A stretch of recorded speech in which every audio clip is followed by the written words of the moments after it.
अस्सलाम वालेकुम स्टूडेंट्स, आज डिस्कस करेंगे experimental verification of Charles law. Experimental verification करने से पहले, चार्ल्स लॉ करने से पहले स्टेटमेंट पे एक मरतबा स्टेटमेंट दोबारा देखेंगे। The volume of a given mass of a gas is directly proportional to the temperature if the pressure is kept constant. तो प्रेशर जो है वो मस्ट कांस्टेंट होना चाहिए, तो ही ये आपके पास मैथमेटिकल एक्सप्रेशन जो है वो प्रूव होगी। तो यहाँ पर एक्सपेरिमेंटल वेरिफिकेशन इसकी देखते हैं। सबसे पहले आपके पास एक सिलेंडर है, फ्रिक्शनलेस पिस्टन इसके ऊपर लगा हुआ है और इसका जो इनिशियल टेम्परेचर है वो है 25 डिग्री सेंटीग्रेड, जो कि आपके पास नॉर्मल टेम्परेचर है और रूम टेम्परेचर, और V1 वॉल्यूम जो है इसका 50 सेंटीमीटर क्यूब है। अब यहाँ पर इंटरमोलिकुलर स्पेसिस भी हैं और इसके मॉलिक्यूल्स मूव भी कर रहे हैं, लेकिन एज मच मूव नहीं कर रहे। अगर हम यहाँ पर हीट अप्लाई कर दें, इसके नीचे जो है वो हीट जैसे ही अप्लाई की जाएगी तो क्या चेंज आएगा। तो यहाँ पर देखें, जैसे ही आपने हीट अप्लाई की तो हीट अप होने पर इसके जो इंटरमोलिकुलर स्पेसिस हैं और इसके जो मॉलिक्यूल हैं वो उन्होंने मूव करना स्टार्ट कर दिया और रैंडम मोशन जो है वो बहुत ज़्यादा हो गई, इक्विलिब्रियम बहुत ज़्यादा हो गया, काइनेटिक एनर्जी बहुत ज़्यादा हो गई। तो टेम्परेचर ज़्यादा करने पर इसका क्या हुआ, टेम्परेचर आपने 25 से इंक्रीज़ किया 100 डिग्री सेंटीग्रेड। तो 100 पे जब आपने टेम्परेचर किया है तो वॉल्यूम जो इसका 50 था वो इंक्रीज़ किया है कहाँ तक, 62.5 तक इसका वॉल्यूम चला गया है। मींस टेम्परेचर ज़्यादा करने पर वॉल्यूम भी इसका क्या हो गया, ज़्यादा। लेकिन इसमें आपने रखना क्या है, प्रेशर को कांस्टेंट रखना है। तो आपके पास ये मैथमेटिकल एक्सप्रेशन और जो भी आपके पास प्रोडक्ट आया है वो प्रूव करेगा चार्ल्स लॉ को। तो यहाँ से प्रूव हुआ कि आपके पास जैसे ही टेम्परेचर ज़्यादा होगा वॉल्यूम भी ज़्यादा होगा, तो डायरेक्ट रिलेशन होता है।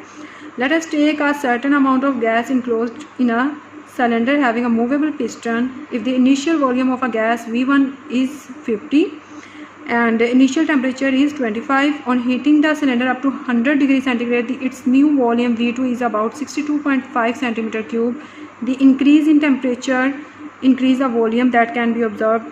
आपने जैसा कि यहाँ पर डायग्राम में देखा, तो यहाँ से ये चीज़ जो है क्या हुआ, प्रूव हुआ कि चार्ल्स लॉ में जो उसने बताया कि वॉल्यूम जो है वो उसका डायरेक्ट रिलेशन है टेम्परेचर के साथ, तो बिल्कुल ऐसा ही है, डायरेक्ट रिलेशन था। तो वॉल्यूम के टेम्परेचर के ज़्यादा होने पर वॉल्यूम भी इसका ज़्यादा हो गया। तो ये आपने क्वेश्चन करना है। एक्सपेरिमेंटल वेरिफिकेशन का एक सेपरेट क्वेश्चन आ सकता है, right a note on experimental verification of Charles law.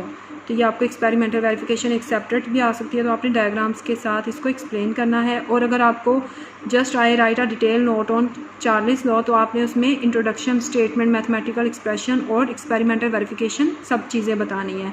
और अगर जस्ट इंट्रो आए या स्टेटमेंट आए तो आपने वो शॉर्ट क्वेश्चन में बताना है, और अगर लॉन्ग क्वेश्चन आए तो आपने सारा जो प्रीवियस लेक्चर में डिस्कस किया था, ये सामने प्रीवियस लेक्चर में जो सारी डिटेल आपको बताई थी आपने उसके साथ इसकी एक्सपेरिमेंटल वेरिफिकेशन भी बतानी है। आपकी वैल्यूज़ जो हैं वो क्लियर होनी चाहिए ताकि पता चले कि इनिशियली जो है वो वैल्यूज़ क्या थी और फाइनल वॉल्यूम और फाइनल टेम्परेचर क्या था, ताकि वो चेंज नज़र आए। हेडिंग्स आपने प्रॉपर देनी है। सबसे पहली हेडिंग आएगी इंट्रोडक्शन की, नेक्स्ट हेडिंग आएगी स्टेटमेंट यानी डेफिनेशन की। आप स्टेटमेंट की जगह डेफिनेशन भी लिख सकते हैं। नेक्स्ट आएगी मैथमेटिकल एक्सप्रेशन की,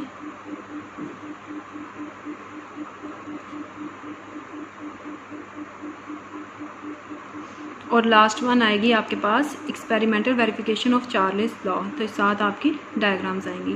तो इसकी प्रैक्टिस करें और इसको अच्छी तरह से लर्न करें। बहुत इंपॉर्टेंट क्वेश्चन है, 2014 में ये क्वेश्चन आ चुका है बोर्ड में, तो आप भी इसको अच्छे तरीके से लर्न करें। Thank you so much for watching.